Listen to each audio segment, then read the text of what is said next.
সেদিন হঠাৎ করে সন্ধ্যাবেলা মনে হলো যে আমরা চিকেন ফ্রাই খাবো। তো যেমন কথা তেমন কাজ, সব কিছু রেডি করে নিচ্ছিল মামানি আমাদেরকে চিকেন ফ্রাই করে দিবে বলে। তবে আমরা সেদিন চিকেন ফ্রাইটা একটু ভিন্ন স্টাইলে করেছিলাম।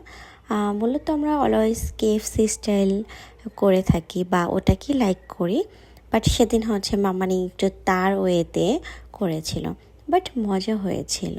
এই যে আমি তো অলরেডি খাওয়া শুরু করে দিয়েছি, শুধু আমি না, সবাই হচ্ছে প্রথমবার যেটা ভেজেছিল ওটা খেয়ে ফেলেছে। আর এরপরে হচ্ছে আরও ভেজে নিয়েছিল। পুরো একটা মুরগিটাকে হচ্ছে আমরা ফ্রাই করেছিলাম। আর সাইজটা হচ্ছে বেশি ছোট না আবার বড়ও করিনি, মিডিয়াম সাইজের করেছিলাম।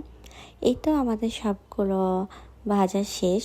যদিও আমি কিছুই করিনি, আমার মামানি হচ্ছে সব কিছু করেছে, উনিই কষ্ট করেছে। আর সাথে ছিল আমার ভাই। আর এরপর হচ্ছে আমার ভাইয়ের হাতে স্পেশাল একটা সস বানিয়ে নিচ্ছে। প্রথমেই যেটা লাগবে সেটা হচ্ছে লেবুর রস অ্যান্ড বিট লবণ, সাদা লবণ, একটু জিরার গুঁড়ো দিয়ে নিয়েছিল। এরপর হচ্ছে যেটা না হলেই হবে না, সেটা হচ্ছে সস। তো পরিমাণ মতো হচ্ছে টমেটো সসটা দিয়ে দিল। আর এটাকে এরপর মিক্স করবে। এটা খেতে ভালোই লাগে আমাদের কাছে, তাই এটা বানানো। আমরা হচ্ছে মোমো বা এরকম কিছু বানালে এটা বানাই এই সসটা। এরপর চিলি ফ্লেক্স দিয়ে নিল সামান্য পরিমাণে। দেন সবাই মিলে একসাথে বসে পড়লাম খাওয়ার জন্য। আর সাথে তো আড্ডা রয়েছেই, প্রচুর পরিমাণে আড্ডা দিচ্ছিলাম।